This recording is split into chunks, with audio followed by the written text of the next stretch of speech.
अपनी हद से ज्यादा आराम इंसान को अंततः बर्बाद कर ही देता है। मेहनत, शांति और धैर्य से हर कोई चीज प्राप्त की जा सकती है। ऐसा गौतम बुद्ध ने कई सालों पहले अपने शिष्यों से क्यों कहा था? इसके पीछे का रहस्य क्या है? आज इसी रहस्य को हम उनकी कहानियों के माध्यम से समझेंगे। तो बिना देर किए चलिए उन कहानियों की शुरुआत करते हैं। पहली कहानी। एक बार की बात है, एक शक्तिशाली राजा घने वन में शिकार कर रहा था। अचानक आकाश में बादल छा गए और मूसलाधार वर्षा होने लगी। सूर्य अस्त हो गया और धीरे धीरे अंधेरा छाने लगा। अंधेरे में राजा अपने महल का रास्ता भूल गया और सिपाहियों से अलग हो गया। भूख, प्यास और थकावट से व्याकुल राजा जंगल के किनारे एक टीले पर बैठ गया। थोड़ी देर बाद उसने वहां 3 बालकों को देखा। तीनों बालक अच्छे मित्र थे। वे गांव की ओर जा रहे थे। राजा ने कहा, सुनो बच्चों, जरा यहां आओ। राजा ने उन्हें बुलाया। बालक जब वहां पहुंचे तो राजा ने उनसे पूछा, क्या कहीं से थोड़ा भोजन और जल मिलेगा? मैं बहुत प्यासा हूं और मुझे भूख भी बहुत लगी है। बालकों ने उत्तर दिया, अवश्य, हम घर जाकर अभी कुछ ले आते हैं। वे गांव की ओर भागे और तुरंत राजा के लिए जल और भोजन ले आए। राजा बच्चों के उत्साह और प्रेम को देखकर बहुत प्रसन्न हुआ। राजा बोला, प्यारे बच्चों, तुम लोग जीवन में क्या करना चाहते हो? मैं तुम सबकी सहायता करना चाहता हूं। कुछ देर सोचने के बाद एक बालक बोला, मुझे धन चाहिए। मैंने कभी 2 समय की रोटी नहीं खाई है, कभी सुंदर वस्त्र नहीं पहने हैं, इसलिए मुझे केवल धन चाहिए। राजा मुस्कुराकर बोले, ठीक है, मैं तुम्हें इतना धन दूंगा कि जीवन भर सुखी रहोगे। यह शब्द सुनते ही बालकों की खुशी का ठिकाना न रहा। दूसरे बालक ने बड़े उत्साह से पूछा, क्या आप मुझे एक बड़ा सा बंगला और घोड़ा गाड़ी देंगे? राजा ने कहा, अगर तुम्हें यही चाहिए तो तुम्हारी इच्छा भी पूरी हो जाएगी। तीसरे बालक ने कहा, मुझे न धन चाहिए न ही बंगला गाड़ी, मुझे तो आप ऐसा आशीर्वाद दीजिए जिससे मैं पढ़ लिख कर विद्वान बन सकूं और शिक्षा समाप्त होने पर मैं अपने देश की सेवा कर सकूं। तीसरे बालक की इच्छा सुनकर राजा बहुत प्रभावित हुआ। उसने उसके लिए उत्तम शिक्षा का प्रबंध किरवाए। ये परिश्रमी बालक था, इसलिए दिन रात एक करके उसने पढ़ाई की और बहुत बड़ा विद्वान बन गया। और समय आने पर राजा ने उसे अपने राज्य में मंत्री पद पर नियुक्त कर लिया। एक दिन अचानक राजा को वर्षों पहले की उस घटना की याद आई। उन्होंने मंत्री से कहा, वर्षों पहले तुम्हारे साथ जो 2 और बालक थे, अब उनका क्या हालचाल है? मैं चाहता हूं कि एक बार फिर मैं एक साथ तुम तीनों से मिलूं, अतः तुम कल अपने उन दोनों मित्रों को भोजन पर आमंत्रित कर लो। मंत्री ने उन दोनों को संदेशा भिजवा दिया और अगले दिन सभी एक साथ राजा के सामने उपस्थित हो गए। आज तुम तीनों को एक बार फिर साथ देखकर मैं बहुत प्रसन्न हूं। इसके बारे में तो मैं जानता हूं, पर तुम दोनों अपने बारे में बताओ। राजा ने मंत्री के कंधे पर हाथ रखते हुए, जिस बालक ने धन मांगा था वह दुखी होते हैं बोला, राजा साहब, मैंने उस दिन आपसे धन मांगकर बड़ी गलती की। इतना सारा धन पाकर मैं आलसी बन गया और बहुत सारा धन बेकार की चीजों में खर्च कर दिया। मेरा बहुत सा धन चोरी भी हो गया और कुछ 1 वर्ष में ही मैं वापस उसी स्थिति में पहुंच गया जिसमें आपने मुझे देखा था। बंगला गाड़ी मांगने वाले बालक भी अपना रोना रोने लगा। महाराज, मैं बड़े ठाठ से अपने बंगले में रह रहा था, पर वर्षों पहले आई बाढ़ में मेरा सब कुछ बर्बाद हो गया और मैं भी अपने पहले जैसी स्थिति में पहुंच गया। उनकी बातें सुनने के बाद राजा बोले, इस बात को अच्छी तरह गांठ बांध लो। धन संपदा सदा हमारे पास नहीं रहते, पर ज्ञान जीवन भर मनुष्य के काम आता है और उसे कोई चुरा भी नहीं सकता। शिक्षा ही मानव को विद्वान और बड़ा आदमी बनाती है, इसलिए सबसे बड़ा धन विद्या ही है। तो दोस्तों, अब चलिए बढ़ते हैं हमारी दूसरी कहानी की तरफ। दूसरी कहानी, इन 5 परिस्थितियों में चुप रहना सीखो।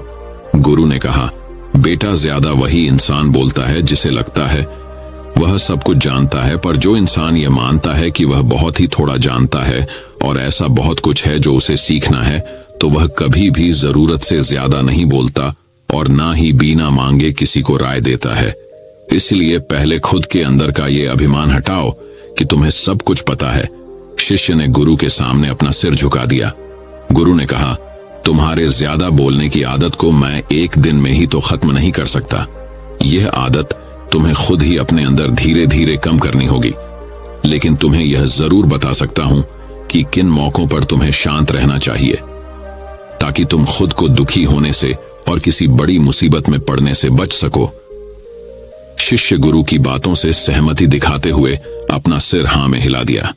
गुरु ने कहा, बेटे, इन 5 मौकों पर हर इंसान को अपना मुंह बंद रखना चाहिए। पहली स्थिति, जब तुम्हें लगे कोई तुम्हारे भावनाओं को तुम्हारे शब्दों से नहीं समझ सकता, उस समय तुम्हें चुप रहना चाहिए। अक्सर हम लोगों को अपनी दुख परेशानियां बताना शुरू कर देते हैं, जबकि हमारे आसपास रहने वाले ज्यादातर लोगों को इससे कोई मतलब नहीं कि हमारे जीवन में क्या गुजर रहा है। हर इंसान को केवल खुद से मतलब होता है। वह केवल खुद के बारे में बात करना चाहते हैं।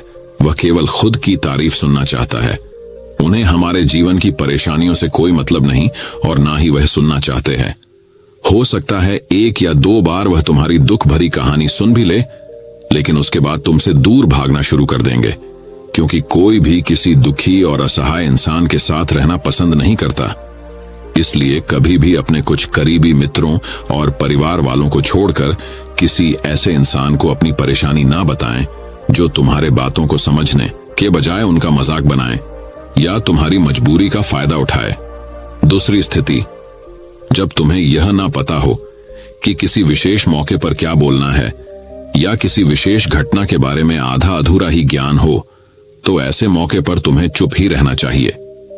ऐसा इंसान जो आधा अधूरा ज्ञान होने के बाद भी उस विषय में बात करता है, वह अक्सर ही मजाक का पात्र बनता है और कोई भी ऐसे इंसान को कभी गंभीरता से नहीं लेता। अपनी बात प्रभावशाली तरीके से वही इंसान रख सकता है जिसे उस घटना या विषय के बारे में गहराई से जानकारी है। इसलिए कभी भी आधी अधूरी और इधर उधर से मिलने वाली जानकारी के आधार पर लोगों से अपनी बात मनवाने की कोशिश ना करो। हालांकि दोस्तों, प्रभावशाली बातचीत करना और एक ऐसा इंसान बनना जिससे हर कोई बात करना चाहे, जिससे हर कोई सुनना चाहे, यह भी एक कला है जिसे हर इंसान सीख सकता है। आप भी सीख सकते हैं। तीसरी स्थिति, गुरु ने कहा, जब कोई इंसान तुम्हारे सामने किसी तीसरे इंसान की बुराई कर रहा हो, तब ऐसी परिस्थिति में तुम्हें चुप रहना चाहिए। तुम्हें कभी भी ऐसी नकारात्मक बातचीत का हिस्सा नहीं बनना चाहिए, क्योंकि आज जो इंसान तुम्हारे सामने किसी तीसरे इंसान की बुराई कर रहा हो, वही कल किसी और के सामने तुम्हारा भी बुराई करेगा। और इस बात की ज्यादा संभावना है कि आज तुमने अगर उसके हाँ में हाँ मिलाने के लिए तीसरे इंसान की जो बुराई की है, कल रिश्ते ठीक होने पर वो तीसरे इंसान से कहे कि तुमने उसके बारे में क्या क्या कहा था, तब आपकी क्या ही इज्जत रह जाएगी। विचार करो। इसलिए जब भी कभी कोई किसी तीसरे इंसान की बुराई करे या उसके गलत समय का मजाक उड़ाए, तो तुम्हें बस उसकी बातें सुन लेनी है। आपको अपनी कोई भी राय वहां नहीं रखनी है। चौथी स्थिति, जब कोई तुम्हारे ऊपर गुस्सा करे और तुम्हें अपमानित करने की कोशिश करे, तब ऐसी परिस्थिति में तुम चुप रहकर सामने वाले के गुस्से को कम कर सकते हो और स्थिति को बिगड़ने से बचा सकते हो, क्योंकि क्रोध एक ऐसी मानसिक स्थिति है जो बुद्धि को हर लेती है। इस स्थिति में मनुष्य सोच विचार कर नहीं बोल पाता, जिस वजह अभद्र अपशब्द व कड़ीदाए हुए वचन ही मुंह से निकलते हैं। जब तुम सामने वाले के क्रोध का जवाब क्रोध से न देकर उस समय चुप रह जाते हो, तब यह बात उस क्रोध करने वाले इंसान के दिल में लगती है और गुस्सा कम होने पर उसे अपनी गलती पर पछतावा होता है। लेकिन तुम्हारा हर परिस्थिति में चुप रहना भी ठीक नहीं है। अगर कोई गलत कर रहा हो तो तुम्हें उसका जवाब भी देना है। हर बार तुम्हारा मौन रहना सामने वाले की गलत हरकतों व उद्दंडताओं को बढ़ावा देने जैसा होगा। लेकिन कुछ लोग ऐसे होते हैं जिन्हें हमारा चुप रहना उन्हें हमारी कमजोरी प्रतीत होती है। गुस्से के दौरान चुप रहने का यह तरीका केवल परिवार, सगे संबंधी और कुछ निकट मित्रों के लिए सही है, ना कि हर इंसान के लिए। अगर तुम हर जगह चुप रहने लग गए तो इसका गलत फायदा उठाया जा सकता है। पांचवी स्थिति, जब कोई इंसान अपने जीवन की किसी दुख भरी घटना या परेशानियों से गुजर रहा हो, तो तुम्हें चुप रहकर सिर्फ उसके बातों को सुनना है। लेकिन ज्यादातर लोग ऐसे होते हैं कि किसी ने उनके सामने अपनी समस्या सुनाई नहीं की, उन्होंने समाधान देना शुरू कर दिया। जबकि कोई इंसान अपना समझकर ही हमसे अपनी परेशानी साझा कर रहा होता है, ना कि वो आपसे किसी सुझाव की उम्मीद से बता रहा होता है। वह बस ये चाहता है हम उसकी पूरी बात ध्यान से सुन ले। जब हम किसी की परेशानी को ध्यान से पूरा सुन लेते हैं तो उस इंसान को एक मानसिक व आत्मिक शांति मिलती है। उसे ऐसा लगता है कि चलो, किसी ने तो मेरी बात को समझा। परेशानी के समय में किसी इंसान को सांत्वना देने का सबसे अच्छा तरीका है कि हम बस उस इंसान की पूरी बात को ध्यान से सुन लें। जब हम लोगों की बातों को बिना उन्हें बीच में रोके और बिना किसी सलाह दिए पूरे ध्यान से सुनते हैं, तो उनकी नजरों में हमारे लिए सम्मान और स्नेह का भाव पैदा हो जाता है। इसलिए जब कोई अपनी परेशानी आपसे बताएं, बस उसकी बातों को ध्यान से सुन लेना, और जब तक वह तुमसे सलाह ना मांगे तो उन्हें किसी भी प्रकार की सलाह नहीं देनी है। गुरु ने कहा, मेरी एक बात हमेशा याद रखना, जब तुम कम बोलते हो लोग तुम्हारे तरफ ज्यादा आकर्षित होते हैं कि तुम क्या हो और तुम क्या सोचते हो। शिष्य ने हाँ में सिर हिलाया। शिष्य अब गुरु की बातों को समझ चुका था कि किन किन परिस्थितियों में शांत रहना है। तो दोस्तों, अब चलिए बढ़ते हमारी तीसरी कहानी की तरफ। तीसरी कहानी, दोस्तों, यदि आपके जीवन में कोई लक्ष्य है और उसे पाने के लिए मेहनत कर रहे हैं पर सफलता प्राप्त नहीं हो रही, तो इस शिक्षाप्रद कहानी से आपको बहुत कुछ सीखने को मिलेगा। एक गांव में एक ऐसा साधु रहा करता था जिसके नाचने पर बारिश हुआ करती थी। ऐसे में गांव में जब भी बारिश की बहुत जरूरत होती तो गांव के लोग उस साधु के पास ही जाया करते और उनसे अनुरोध करते कि वह नाचे। फिर जब साधु नाचते थे तो बारिश जरूर होती थी। कुछ दिनों बाद 4 लड़के शहर से गांव में घूमने आए। जब उन्हें यह बात पता चली कि किसी साधु के नाचने से बारिश होती है तो उन्हें यकीन नहीं हुआ। शहरी पढ़ाई लिखाई के घमंड में उन्होंने गांव वालों को चुनौती दे दी कि अगर हम भी नाचेंगे तो बारिश होगी, और अगर हमारे नाचने से बारिश नहीं हुई तो साधु के नाचने से भी बारिश नहीं होगी। अगले दिन सुबह सुबह गांव वाले उन चारों लड़कों को लेकर साधु की कुटिया पर लेकर पहुंचे। गांव वालों ने साधु को पूरी बात बताई। फिर उन लड़कों ने नाचना शुरू किया। पहले लड़के ने नाचना शुरू किया। आधा घंटा बीत गया। फिर पहला लड़का थक कर बैठ गया, पर बादल नहीं दिखे। कुछ देर बाद दूसरे लड़के ने भी नाचना शुरू किया और वह भी 35 मिनट से अधिक नहीं नाच पाया। बाकी 2 लड़के भी ऐसे ही नाचते नाचते थक कर टूट गए और बैठ गए। लेकिन बारिश तो छोड़-धो बादल तक नहीं आए। अब उस साधु ने नाचना शुरू किया। 1 घंटा बीत गया, बारिश फिर भी नहीं हुई।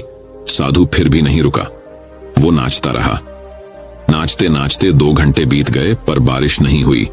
4 घंटे बीत गए पर बारिश नहीं हुई। लेकिन साधु तो रुकने का नाम ही नहीं ले रहा था। धीरे धीरे शाम ढलने लगी कि तभी बादलों की गड़गड़ाहट शुरू हुई। फिर कुछ देर बाद जोरों की बारिश होने लगी।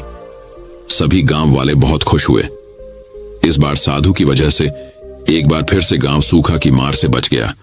वहीं दूसरी तरफ शहरी नौजवानों का घमंड भी खाक हो गया। इसी के साथ उन चारों लड़कों ने साधु से क्षमा मांगी। लेकिन चारों लड़कों के मन में बस एक ही सवाल था कि ये कैसे हो सकता है। वो दंग थे। फिर हैरानी भरे मन से लड़कों ने साधु से पूछा कि बाबा, भला ऐसा क्यों कि हमारे नाचने से बारिश नहीं हुई और आपके नाचने से बारिश हो गई। साधु ने उत्तर दिया कि जब मैं नाचता हूं तो बातों का ध्यान रखता हूं। पहली बात तो मैं ये सोचता हूं कि अगर मैं नाचूंगा तो बारिश को होना ही पड़ेगा, और दूसरी यह कि मैं तब तक नाचूंगा जब तक बारिश ना हो जाए। सफलता पाने वाले के अंदर भी यही गुण विद्यमान होते हैं। उन्हें सफल होने का खुद पर पूरा भरोसा होता है, इसलिए वह तब तक उस काम को करते रहते हैं जब तक सफलता ना मिल जाए। तो दोस्तों, इस कहानी से हमें यह सीख मिलती है कि जीवन में जब भी सफल होना है, जिस भी काम में सफल होना है, उसे तब तक पूरी शिद्दत और ईमानदार से करते रहो जब तक सफलता ना मिल जाए।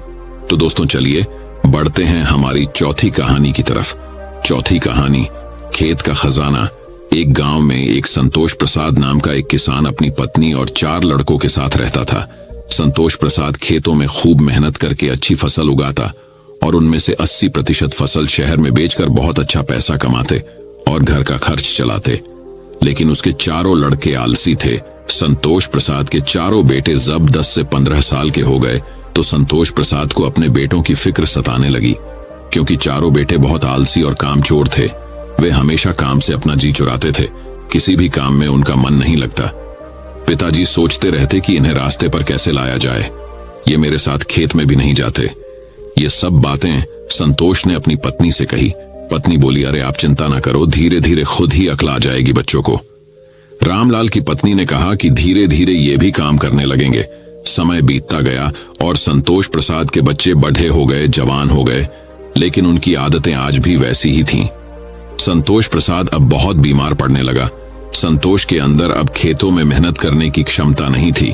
संतोष ने अपनी पत्नी से कहा कि चारों बेटों को बुलाकर लेकर आओ। पत्नी चारों बेटों को बुला लाई। संतोष ने अपने बेटों को कहा कि बच्चों, मैं जो बोलने जा रहा हूं ध्यान से सुनो बच्चों। अब शायद मैं अधिक समय तक जीवित नहीं रहूंगा। मेरे बाद आप लोग अपना जीवन यापन सही तरीके से कर सको, इसके लिए मैंने खेत में एक जगह खजाना छुपा रखा है। आप खुदाई करके उस खजाने को खोज लेना और उस खजाने को आपस में बांट लेना। अपनी मां का ख्याल रखना, वो खजाना मेहनत करने पर ही मिलेगा। पिता की बातें सुन बच्चों की आंखें चमक गई। बच्चे बहुत खुश हुए। पिताजी एक दिन चल बसे। बच्चों को अपने पिता की बात याद आई। चारों बेटों ने खेत खोदने वाले औजार उठाए और खेत की तरफ चल पड़े। जिन बच्चों ने कभी मेहनत नहीं की थी वो आज खेतों में खुदाई कर रहे, ये समझ रहे थे कि पिताजी कितनी मेहनत करके एफएसएल उगाते थे। पहले दिन बच्चों से जितना हो सका उतनी खुदाई की और बहुत थक गए। खजाना तो नहीं मिला, अभी बहुत खेत पड़ रहा था खोदने को। बच्चे अगले दिन फिर आए, फिर से खूब मेहनत की। इस बार भी खजाना नहीं दिखाई दिया। बच्चे अगले दिन फिर आए और इस बार बचा हुआ पूरा खेत खोद डाला। खजाना ना मिलने पर बच्चे निराश होकर मां के पास आए और बोले कि मां, पिताजी ने झूठ बोला था, हमने सारा खेत खोद डाला, जोत डाला, लेकिन खजाना तो मिला ही नहीं। मां बोली, नहीं नहीं बेटा, ऐसा मत बोलो, पिताजी कभी झूठ नहीं बोल सकते। उनकी बातों का मतलब आप लोग नहीं समझे, क्योंकि वो मुझसे बोले थे कि खजाना एफएसएल पकने के बाद ही दिखाई देता है। उनकी इस पहेली का राज तो एफएसएल पकने के बाद ही सामने आएगा। इसलिए एक काम और करना होगा, वो ये कि खेत अगर खोद ही दिया है तो ये लो एफएसएल के बीज, इन्हें भी बो ही दो और एफएसएल पकने का इंतजार करो। समय बीतता गया। एक दिन फसल पककर तैयार हो गई। फसल बहुत अच्छी पैदा हुई थी। मां ने कहा कुछ फसल घर पर रख लो और बाकी की एफएसएल शहर बेच आओ। जब बच्चे एफएसएल बेचने शहर गए तो वहां उनको एफएसएल बेचकर बहुत ज्यादा धन प्राप्त हुआ, जो किसी खजाने से कम नहीं था। चारों बेटे पिता की बातों का सही मतलब समझ चुके थे। शाम तक बच्चे कमाए हुए धन को लेकर मां के पास पहुंचे। मां बहुत खुश हुई। बेटों ने मां को बताया कि मां, हम सब समझ गए कि पिता क्या कहना चाहते थे। मां, हमें बहुत अफसोस है, हम ये बात बहुत देर से समझे। चारों बेटे अब बदल चुके थे, बहुत मेहनती हो चुके थे, क्योंकि उन्हें मेहनत का इतना अच्छा फल जो मिला था, मेहनत के इस फल ने बच्चों की सोच बदल कर रख दी। तो दोस्तों, आज की कहानी से हमें सीख मिलती है कि बिना मेहनत किए, पसीना बहाए जीवन में कभी भी धन, दौलत और सुख समृद्धि प्राप्त नहीं की जा सकती है। बिना मेहनत किए जीवन में बड़े मुकाम हासिल नहीं किए जा सकते। इसीलिए हमें आलस्य को त्याग कर मेहनत करनी चाहिए। मेहनत ही इंसान की असली दौलत है। दोस्तों, मैं उम्मीद करता हूं कि यह कहानी सुनने से आपके जीवन में अच्छे बदलाव आए होंगे। आपको इस वीडियो से क्या सीखने मिला, ये कमेंट करके जरूर बताएं और अपने परिवार, दोस्तों या आपके करीबी इंसान के साथ ये कहानी शेयर करके उन्हें भी इस ज्ञान से परिचित करवाएं। बाकी अगर आपको ये वीडियो दिल से अच्छी लगी हो तभी इस वीडियो को लाइक कर देना और आपने अब तक इस चैनल को सब्सक्राइब ना किया हो तो चैनल को सब्सक्राइब भी जरूर कर देना। आपका हर दिन शुभ हो और खुशियों से आपका जीवन भरा रहे। धन्यवाद। नमो बुद्धाय।